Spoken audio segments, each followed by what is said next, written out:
Welcome to another episode of the Calling Uncensored. I'm here with a very special guest, Leon Logothetis. He is a best-selling author. He has a Netflix series, The Kindness Diaries, and recently just released his documentary on Amazon Prime, The Kindness Within. And I'm super excited to have you on the show and just dive into your journey, your experience, whatever organically wants to come up that wants to be shared. I'm sure you probably have some interesting things to share with our audience. I specifically was very interested when we were connected to potentially have this episode. The search for God is very obviously very pertinent to the audience here on this podcast, and coming home to the God self within is really, I feel, a journey that we're all on.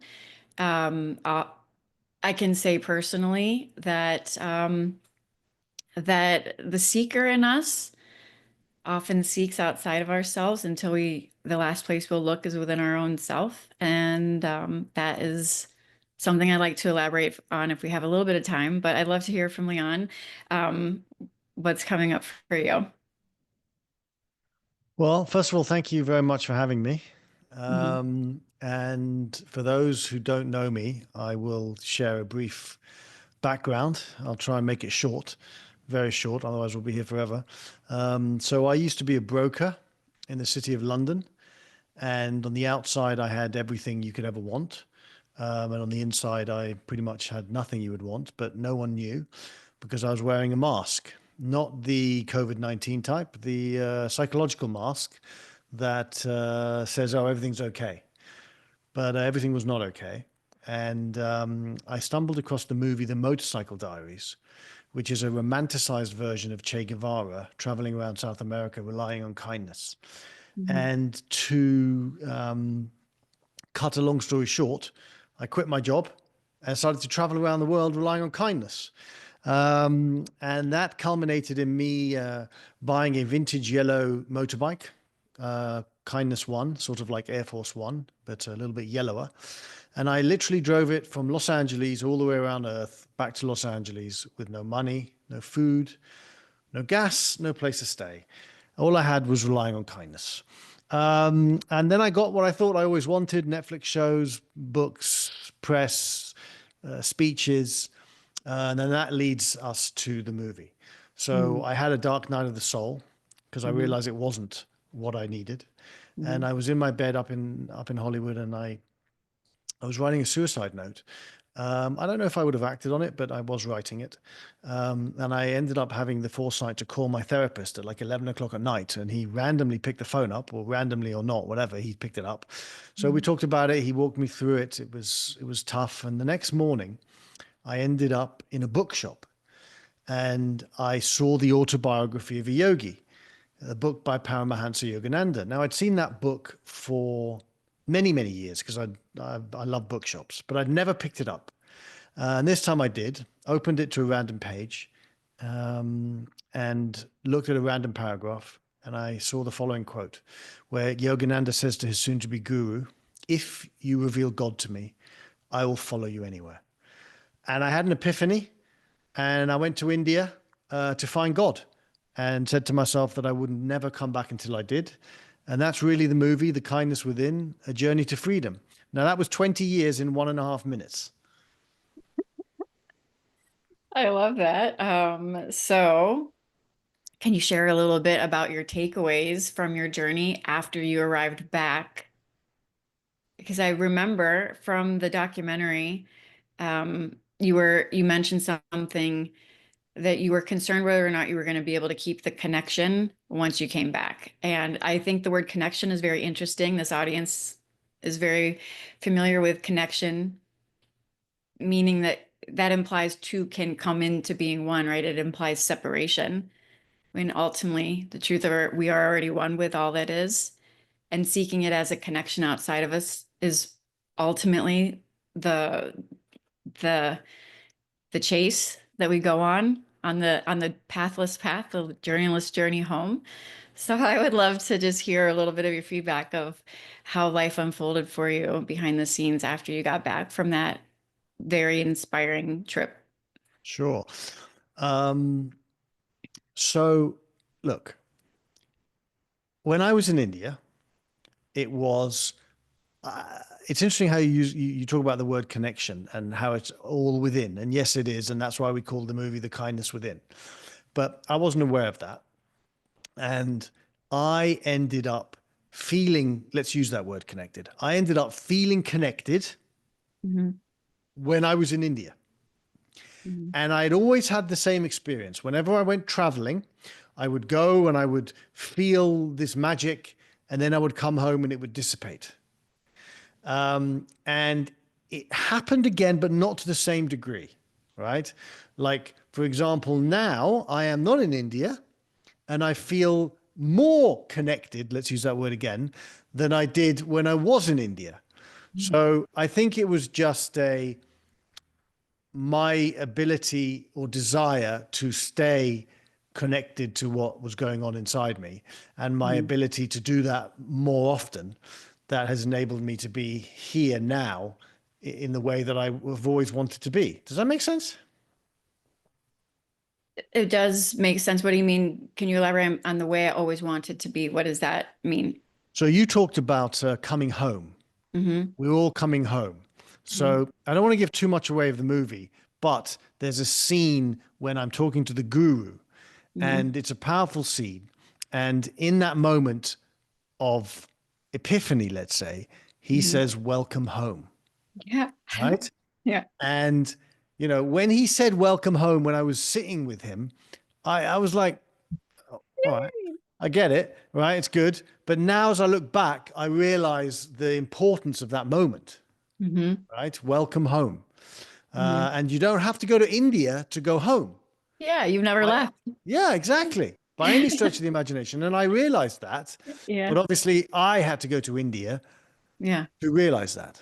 Yeah, and I think this is such a good like because everybody's journey home to themselves is unique and different, right? And it's all divinely guided, including, the dark nights of the soul, the death, the rebirth, the rising from the ashes of the old identity that's been clinging to external validation, approval, safety, security, love, all of it.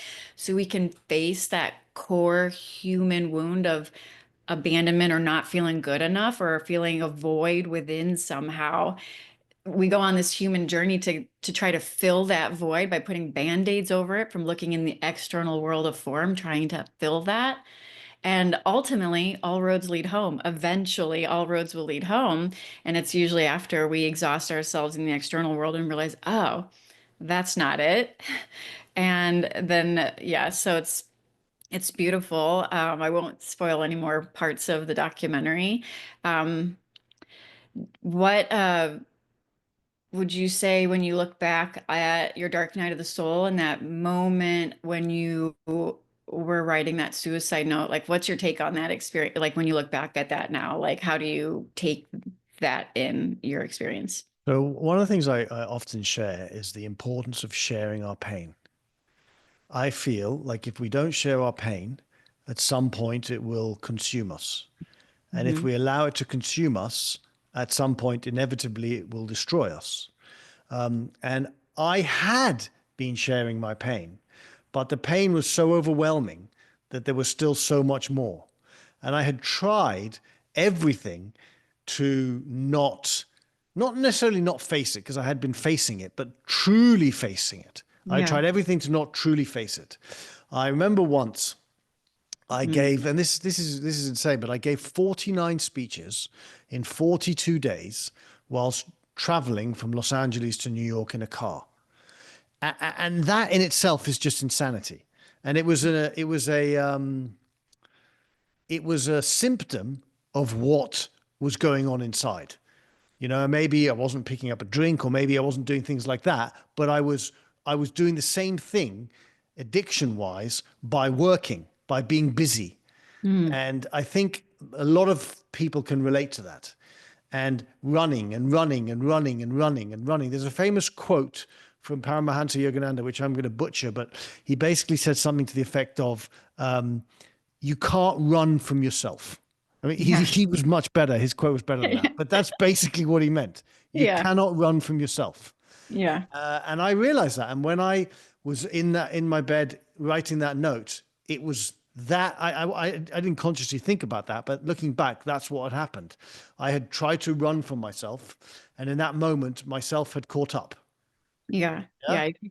Yeah. You can't outrun that. That's this conversation I was having with my mom yesterday. It's very similar conversation I was trying to explain and elaborate that very thing that most we will like you can live running and chasing, avoiding pain and trying to seek pleasure. And what we're doing is staying in this trap of duality, this polarized duality, which is kind of like how the Matrix hooks you back into the false reality, which is this journey is about coming home to the source of where you truly are one with all of creation, which is what the mind will do is keep us hooked in this dualistic nature, bouncing back and forth like a ping pong ball, chasing what we think we need to feel better, worthy, loved, good enough, successful, and all the external validation that we've used to show our worth, or running away from the pain.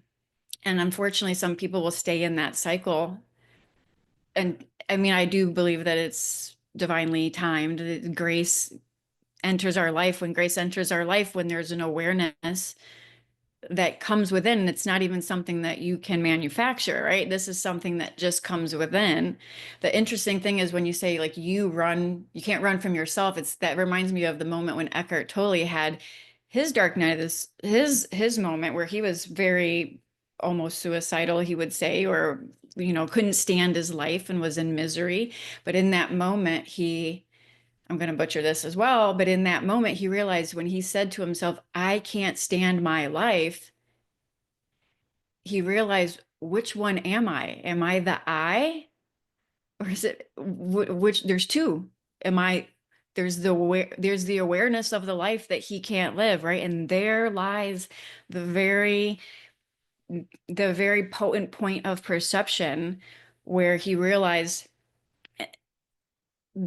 that the source of his he realized the source of his true nature, and the he was no longer able to identify with the false sense of self anymore. But it was in that moment of his deepest despair when he realized that I couldn't stand my life. And he's like, wait a second, there's not two. Which one am I? Am I the awareness, or am I the one that's which one is me? You know what I mean? And this is everything, right? Coming to this point of realizing that you are the eternal presence that's there in the darkest nights and in the brightest days, and everything in between, the clouds that are passing through the spacious awareness of your conscious beingness. Those are just clouds passing through your conscious beingness. You are always eternally present through every scene, if you treat it like a movie, right? Every scene of your life. And yeah, it's just a beautiful journey, and just everybody's unfolds so uniquely and differently, and there's no wrong way for it. There's no right way for it. It's all so much spontaneously occurring. I'm just rambling now, but does any of that Yeah, no, resonate no, or? it all makes sense. It's like the moment of understanding that you are more than you thought you were, Mhm. right? And like when you feel that, it's like, ah, okay. So all these wise men and women from the past 10,000 years or whatever, who were telling us that there was always another way to be, they were right. Yeah. It's just so close you can't see it, because what's happening is that the thing that you're looking for is the thing that you're looking from. And so it's like you can never catch it. You can't grasp your divine nature. You can't put it in a box and label it. You can't even really, in truth, conceptualize it, because as soon as we label things and talk about it, it becomes part of conceptual reality. And this is where we're living from the labels that we've assigned things versus just being one with life itself in the moment, where there is no filter, there is no buffer, there is no label that we put on it in order to compartmentalize it enough to make sense of it so we can control it enough so we can feel safe. Like that begins to fall away. And then you're just left with a raw, real, unfiltered experience of life unfolding. It's like a free fall. It's like a free fall with life where you no longer have anything to grasp to for safety or security. It just is. And it's you. It's all of it's you. It's you experiencing being Leon. And I think it has to come from a place within. It has to come from a place of feeling. If you feel it, then it becomes real. Like everything you've just said to me, the only reason I understand it is because I felt it. Prior to my trip to India, if you'd shared this with me, maybe I'd have understood it intellectually, but I Yeah. wouldn't have understood it. I would have been like, oh, all right. So it's a feeling. And that's why I think people say that you get to this place of God, universe, source, whatever you want to call it. And it's an individual journey and it's an individual moment. And it comes from within and it's a feeling that It's a felt someone else, exactly. It's a it's a felt felt experience. presence, like a felt presence. Yes, Felt yes. presence that can't be, if you try to describe the felt presence, there's no words. It's kind of like I was describing this to my mom last night. It's like if someone wants to describe to you what it's like to eat a strawberry, you can use all the labels and say it's going to be really juicy, it's red, it's going to be sweet, it's going to be tart, or blah, blah, blah, blah, blah, blah, blah. But until you have the direct experience of eating a strawberry, it's all just labels. It's just conceptual understanding Mm. of what it's like to eat a strawberry, but you'll never experience, and we can conceptually understand what it's like to eat a strawberry by describing it and labeling it and talking about it and putting it in a category, but you won't really truly know what it's like to eat a strawberry until you have the direct experience of eating a strawberry, and then there's no words. The words are just Mm. labels. Mm. The word direct experience is a good one, and we actually use that in the movie. So I end up at the church in Mm. near Dharamshala, that magnificent church with all the fog, and I chat with the priest and his wife, and she ends up sending me to the Children's Aid Foundation, where I get to meet all these amazing kids because she wants me to have a direct experience of God. And it's funny that you use that word, that phrase, because that's exactly what happened in the movie. Yeah. And when you had that direct, I remember, I don't know if I can share. It's not a big part of the movie, You but can it's like, share it. Share, yeah, yeah. okay, so when you were in the church in the wilderness and you were sitting there and you're like, I came here to experience God. And then for a blip right before you started talking to the priest, you just said that there was an overwhelming sense of peace that came over you. And I'm like, that's God. Yes. And it's so easy to miss because we're looking for it, but he just experienced God and we don't even know it. It's already there. It's in every Yes. bird song and the air and the wind and the smile of a stranger and the kindness. It's like I get what you're saying, the kindness within. It's like as you begin to percolate more of the physical vessel with this infinite intelligence and love frequency, it just exudes. It's just your natural overflowing. It's a it's there regardless. It's always there. And it's like you can't touch it or grasp it. And that's the thing that the little ego separate sense of self is constantly trying to do on this journey. It's like, but I want it. Where is it? Can I have it? Now it's going to go away. How do I keep it? Where do I go to get more of it? And that's like the little carrot that's being the seeker, right? Is chasing the little Mm, carrot. But mm, it's here right now, living in our hearts. And it is mm, expressed and embodied through through us as us. And I feel like the tangible physical examples of that is the kindness and love that you just naturally begins to overflow from your heart that is not it's not a byproduct of trying to go do good things or trying to like check off boxes or trying to do things in order to manufacture some sense of feeling good so then you can feel like you're a good human. It's a natural emanating essence that just like explodes from your heart space when you're just rooted in the truth of who you are.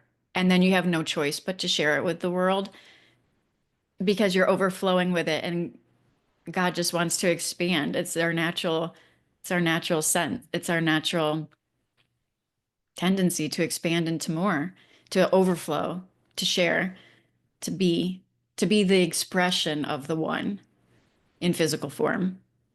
I will say that is most probably the best definition and explanation of God I've ever heard, and I'm not joking. Really? That was beautiful and just so true. To me, it felt true. Yeah. I could talk about this forever. I love it. And it's so, it's like there's a couple of pointers that really helped on my journey, which was like dropping language and being present without the words is a really good pointer to bring yourself home because it's ultimately the silence that we so often miss that carries us. It's the silence, it's the breath that carries us home. It's not the language. The language brings us back up into the mind. It brings us back into duality, trying to compartmentalize and figure stuff out. When you're able to be silent, be still and know that I am God. When you're able to be still and silent and know, like it really is the silence. I think I can't remember where yeah, I don't want to butcher a quote that I heard, but it really is in the silence and the stillness it's so close to us, we'll miss it. It's the silence that really speaks to the truth of our nature. Slowing down is medicine. And if we stay constantly chasing the carrot in the external world, which is what usually happens right before like the tower moment, the dark night of the soul, we'll be chasing, chasing, chasing, chasing. And that's just the ego kind of burning itself. Like that's just the seeker self going through the motions. And that's what it does. That's the until it gets sick of seeking, I guess. But some people have spontaneous realizations as well, and there's no seeking necessary, and they can just be riding their bike to the grocery store and poof, they are infinite, eternal, timeless being. They were not spiritual. They weren't on a spiritual path. They weren't on a spiritual journey. They were never considered a seeker or anything like that. They never read Eckhart Tolle or Neil Donald Walsh or anything like that. And they just have a spontaneous the only grace is the only way you can explain it. It's not something you can like manufacture or plan because then you have the spiritual seekers that are 30 years on the journey and they're studying every single book and doing every ritual and sitting in meditation on their cushion like a good little student forever and doing all the things to check all the boxes and they still don't have that direct experience. So does that make sense? I don't even know where I'm going with Yeah, this. it does. And I was always hoping for that moment of liberation. It took many, many years. I wasn't one of those fortunate few, or maybe it's not fortunate, I don't know, but one of those fortunate few to have a moment that just happens out of nowhere.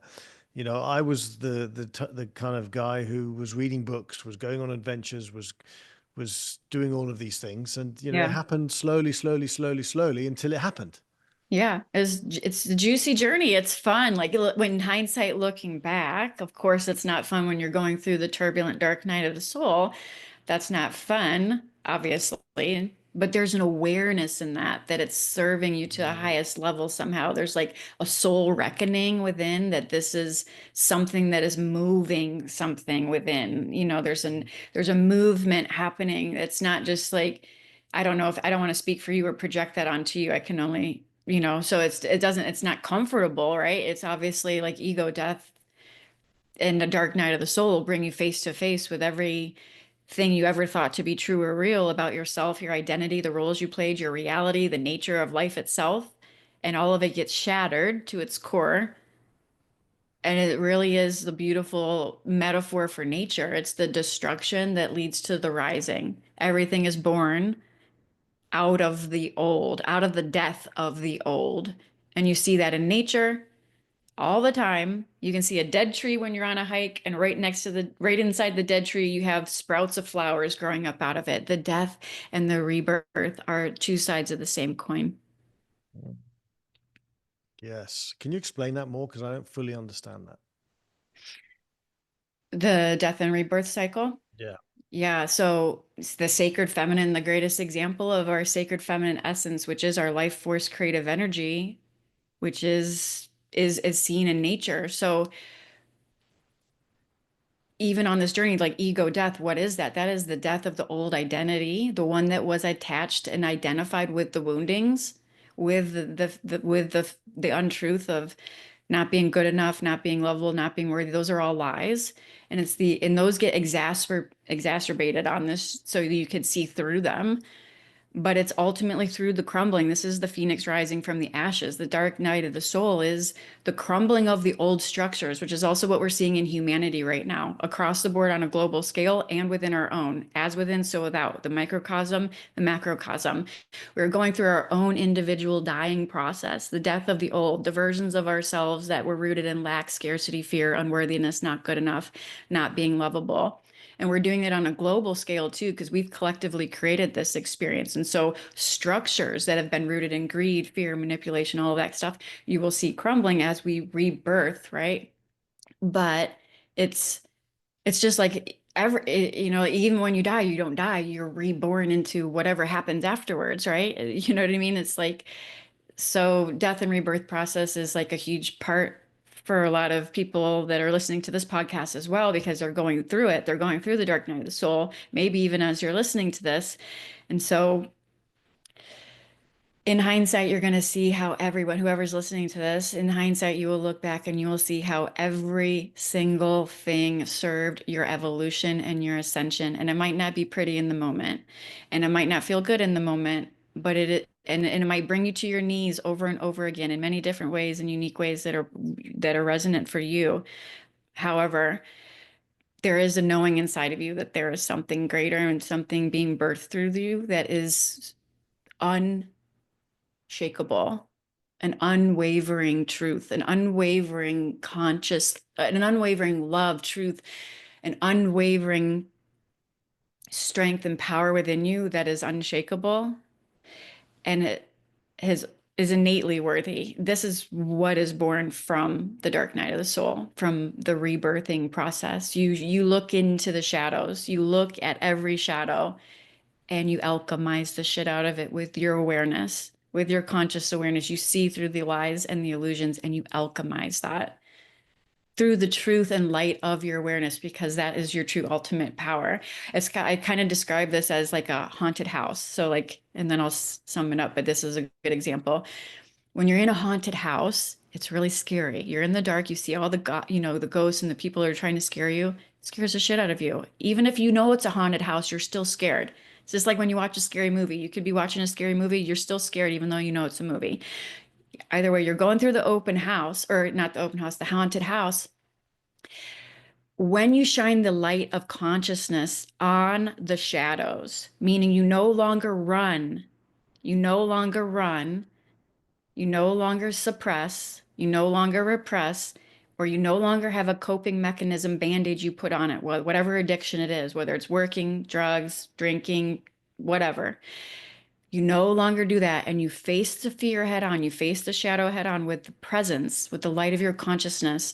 It's like flipping the switch on in a haunted house that was once dark and scary. When you turn the lights on, you can see the pulleys and the mechanisms and the actors and the artists over here doing the makeup and all the things. You can see the orchestration and how it tried to hook you with your fear, but it's really just hooking your consciousness. It's really just hooking your presence. It's hooking you through the mind that is rooted in duality and fear-based consciousness. It's hooking you. And when you shine the light of awareness on it, you're able to alchemize it. And then those things that used to paralyze you or used to hold you in frequencies of shame or guilt or unworthiness or whatever, you can finally begin to see through them. And this is when the love, infinite intelligence, energy can now more freely flow through your being, because it's now your body, which holds on to energy and frequency and stuff and emotions, which are frequency, no longer is like bogged down because you're unhooking it. It's like a helium balloon that finally gets to rise because you finally cut the sandbags that were keeping it so tethered and down, right? You get to start cutting those, and you're naturally going to rise. Wow, that was beautiful. I mean, so I could talk about this forever, but the dark night of the soul and the rebirth process for whoever's listening to that, it's not fun when they're going through it. You've been No. through, yeah. And it's not something that I minimalize or would sit here and say like, "Oh, you're just love, just forget about it. You're all love and light." I don't Sure, is that true? We are love? Yes. But when you're going through that, there is like an alchemical purification process that ensues that is necessary, different, and unique for each individual expression for you to uncut and untether yourself from those chains that have been binding you this whole time. And it's unique to everybody. But it's not going to be uncut or untethered by clinging to the identity of the woundedness. You have to be able to bring the light of higher awareness to the situation and shine the light with your conscious presence. That's what unhooks you eventually. That's what unhooks you for good, I should say. That's what sets you free, is when you can see it through the eyes of your higher, whatever higher, I'm using air quotes here if you can't see me on the podcast, higher consciousness, because we are all just consciousness already high. We don't need to get higher. We just need to cut the shit that has been bogging us down and return to our natural state of being, which is pure worthiness and love at our source. And I think that's what the movie was all about. The movie was all about freedom. The movie is ultimately called The Kindness Within: A Journey to Freedom. Yeah. And to me, it was about becoming free. From my own personal adventure, my own personal journey was that one of freedom. Yeah. And I think many people can relate to a desire to be free, to be emotionally free Mhm. inside, right? Inside our souls, inside our hearts, and to live our lives from that place of freedom. I know what it's like to be not free, and I know what it's like to be free. I do a lot of speeches, and I go into maximum security prisons. Mm. And I always would wonder why on earth am I going into a maximum security prison? Obviously, on one level, it was to help them, but on another level, I sensed that there was also something that I was doing for myself. And then one day I realized, and I actually shared it, and I said to them that although I have never been incarcerated, I have spent most of my life locked up in the prison of my mind. So Oh. I was going into these prisons Mhm. to find a way to free myself. Oh To my goodness. Yeah, I it was really quite profound and very Yeah. powerful. Yeah. I love that. That is profound. And there are some I've seen a documentary, I'm not sure what it was, but it was around people that were in prison, and one of them said that they've never been more free than they are right there because they were a prisoner in the outside world. They Mm, found that they came home to themselves through mm, the process of incarceration and have mm, never been more free. mm. Isn't that Yeah, I get that. I get that. It's a crazy journey, a journey that I think we all at some point we're all on anyway, whether or not we realize it or not. yeah. Good luck getting off, right? Like everything, it's a never-ending, eternal, expansive journey. And yeah, well, we're here for a moment. We're here for a moment experiencing this 3D reality through the physical vessel called a human body. But we are not that human body, but we're here experiencing it. Primarily, we're here to experience the human condition, not deny the human condition, not to transcend the human condition, but to be fully anchored into our divinity while being here as a human, fully embodied in our divinity as a human. And that is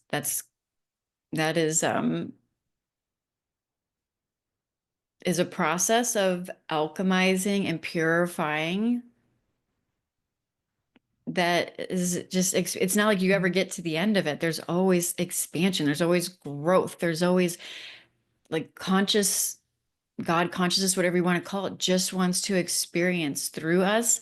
And and ultimately, if you found this podcast and you landed on this episode, you're divinely called to express as your authentic divine expression of the one that you are, whatever that means, however you're meant to serve, however you're meant to elevate. Because I ultimately believe we are all mirrors for each other, guiding each other home, no different than your prison experience, right? It's always like there's always we're guiding each other home, and we don't even know that we're all being used by source in that way, whether you call yourself a channel or a speaker or an author, or whether, podcast host, whatever it is, right? It's like we're all called to our own unique divine expression, magic, gift that we can share in a way that is in aligned with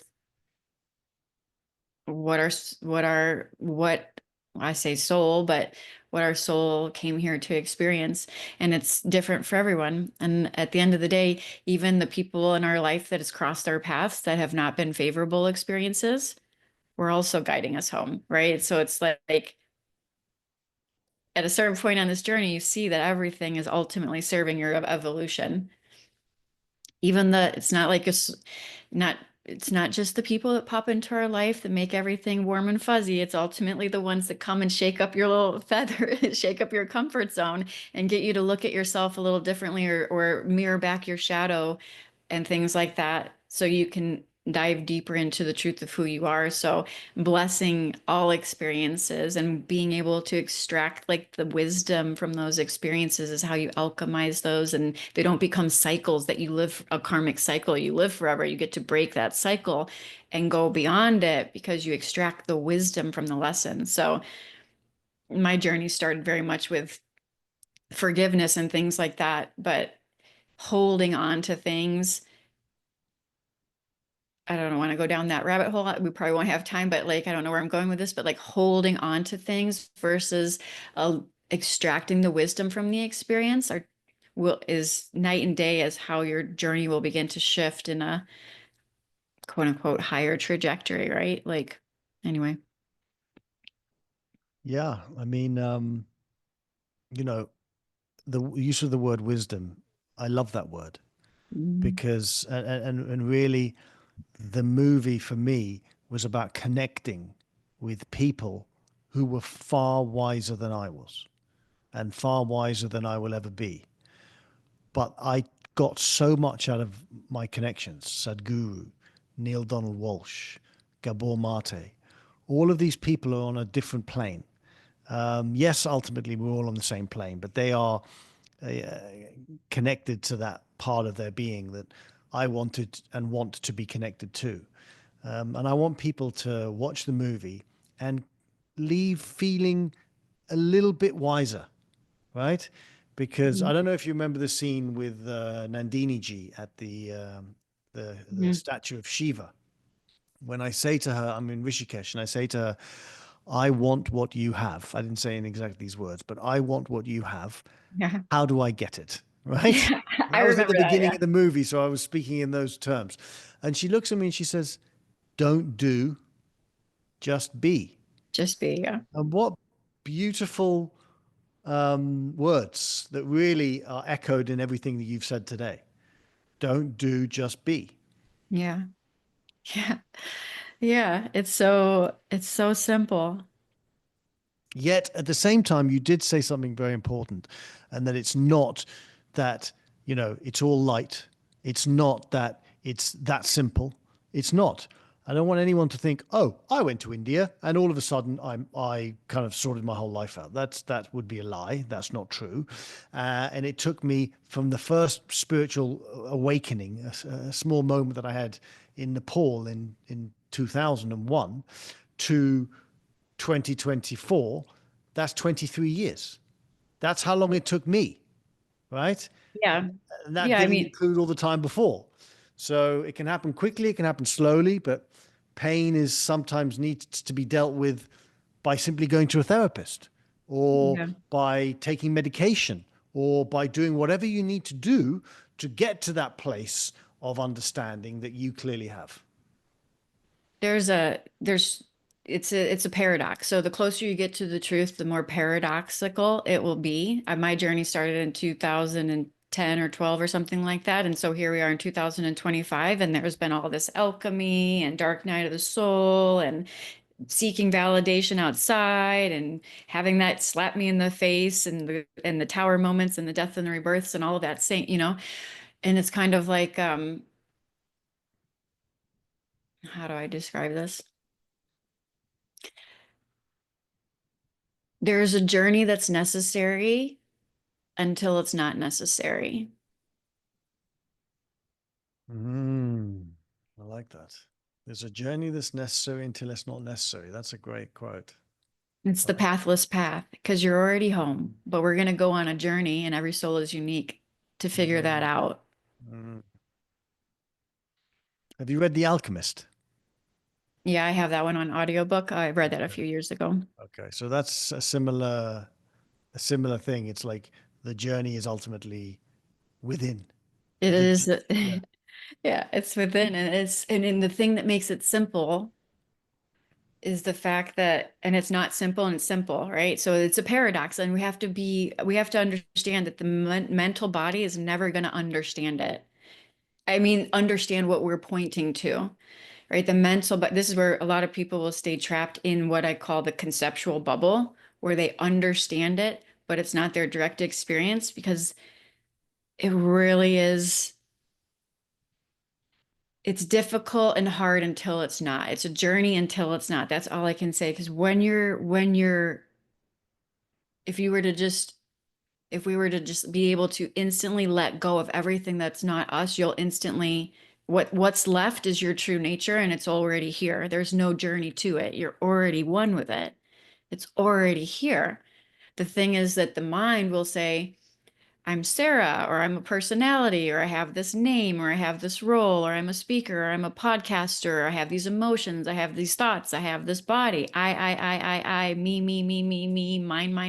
mine. So we're living in this reality. It's really just an identity shift. It's a perception shift.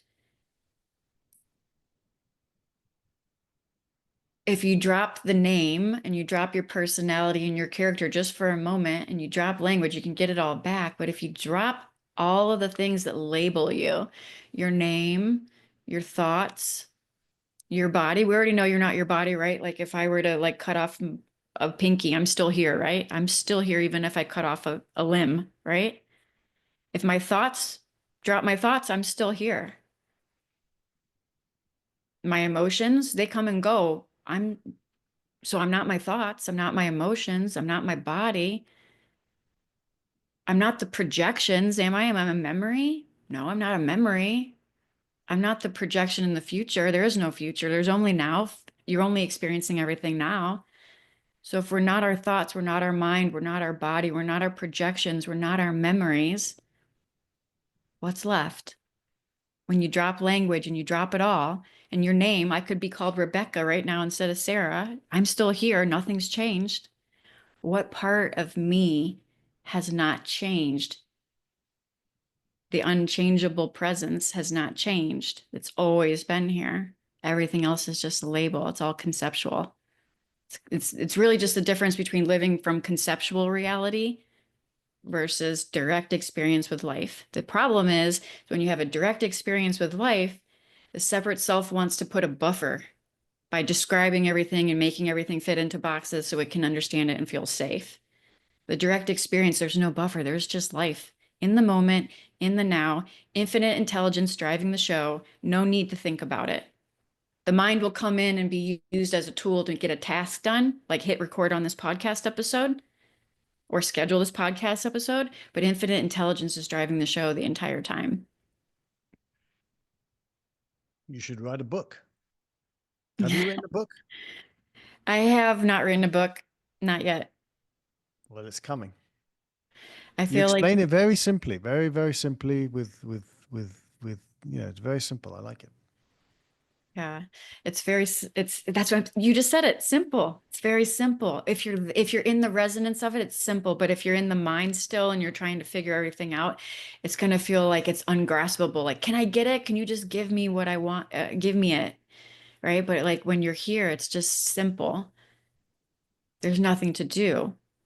It's just innate. It's just that's why when you hear Eckhart Tolle, we've heard it all before, and there's nothing new coming out. Eckhart Tolle talks about beingness, effortless being or beingness. It's not about doing. It's only about here, now. You're already it. The last place we'll look is within ourself, though.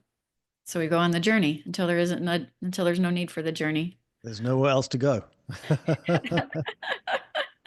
Isn't that fun? It's Yeah. fun. Once you see it though, then the fun part is after you see this so clearly and you realize you're not the roles and the identities and the thought patterns and the memories and the ideas and the body and all the things, and you're this eternal, timeless presence that's always here, then you can play with any identity you want because you're no longer attached to it to validate you or to give you any kind of approval. And so what happens then is your authentic expression gets to rise up completely unfiltered without hiding behind a mask anymore because you don't have that fear of rejection.